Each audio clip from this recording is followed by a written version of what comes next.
চট্টগ্রাম নগরের রিয়াজউদ্দিন বাজারে অভিযান চালাচ্ছে ভোক্তা অধিকার ও সংরক্ষণ অধিদপ্তর। এ বিষয়ে আরো বিস্তারিত জানাতে আমাদের সাথে যোগ দিচ্ছেন সহকর্মী ইবেন মীর। ইবেন,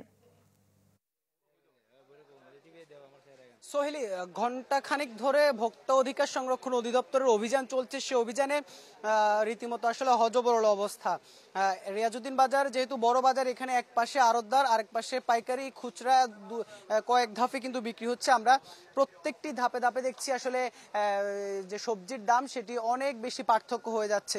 এই যদিও আসলে এই দায়টি আসলে কেউ নিতে রাজি না।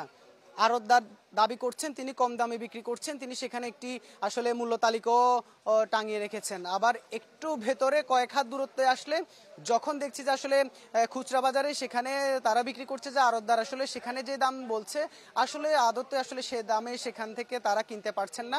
তারা তাদের যে ক্রয় রসিদ সেটি দেখাচ্ছেন, সেই ক্রয় রসিদের সাথে আড়তদারের বলা দামের সাথে আসলে কোনো মিল নেই।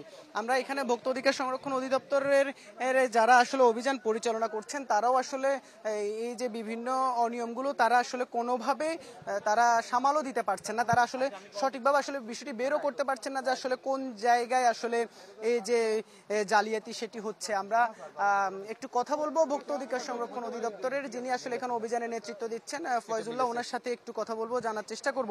আচ্ছা, আমরা একটু যদি আপনার কাছে জানতে চাই, অভিযানে এখন পর্যন্ত আপনি কি কি অনিয়ম পেয়েছেন? আর হচ্ছে আমরা দেখলাম যে আসলে যারা এখানে বিক্রি করছেন তারা বলছেন যে তারা ওইখান থেকে বাড়তি দামে কিনছেন, কিন্তু আবার ওইখানে আড়তদাররা তারাও কিন্তু দাম কম বলছে। সবকিছু মিলে ঝামেলাটা আসলে কোথায় মনে করছেন?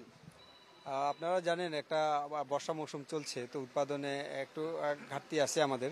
তো একটা পর্যায়ে আর বাজারেও আমরা যেটা দেখলাম যে পাইকারি বিক্রির সাথে খুচরা বিক্রির একটা পার্থক্য আছে। তো পার্থক্যটা তারা ইচ্ছাকৃতই করছে বলে আমাদের কাছে মনে হচ্ছে। কিছু কিছু ক্ষেত্রে 80% পর্যন্ত বিজনেস করছে। আর আমরা থাকলে তারা মূল্য তালিকাটা দিচ্ছে, আমরা চলে গেলে মূল্য তালিকাটা দিচ্ছে না, নামায় ফেলতেছে বা তারা কারচুপি করতেছে। তো আমার মনে হয় যে পাইকারি বিজনেস আর খুচরা বিজনেস দুটার মধ্যে যদি সামঞ্জস্য থাকে তাহলে মূল্য আরও নিয়ন্ত্রণে থাকবে। তো এখানে খুচরা ব্যবসা যারা করে আসলে তাদের থেকেই ভোক্তারা কেনাকাটা করে। পাইকারি যেখানে পাইকারি থেকে কিনতে পারবে না, কারণ এখানে bulk amount 5 KG 6 KG 10 KG ছাড়া ওরা বিক্রি করে না। তো এখানে ভোক্তার কাছে বাজার বলতে খুচরা বিক্রেতা, আর খুচরা বিক্রেতা ছোট ছোট দোকান দেখেন।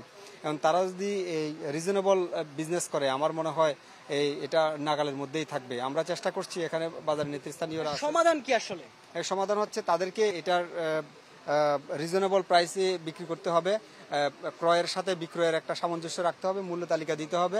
মূল্য তালিকা দিলে আমার মনে হয় অনেক কিছু ঠিক হয়ে যাবে। ধন্যবাদ। আমরা শুনছিলাম, যদিও আসলে উনি সমাধানের একটি বিষয় বলেছেন, তবে আমরা আসলে এখন পর্যন্ত সেই সমাধানের আসলে কোনো সমাধান যেটি আসলে সেটি দেখিনি। কারণ এখন অভিযান চলছে, অভিযানের পরে কিন্তু আবার একই চিত্র, একই ভোক্তা যারা তারা কিন্তু আসলে দিন শেষে ক্ষতিগ্রস্ত। ধন্যবাদ আপনাকে। দর্শক, চট্টগ্রামের রিয়াজউদ্দিন বাজারে চলছে ভোক্তা অধিকারের অভিযান, সে বিষয়টি নিয়ে বিস্তারিত জানাচ্ছিলেন সহকর্মী ইবেন মীর।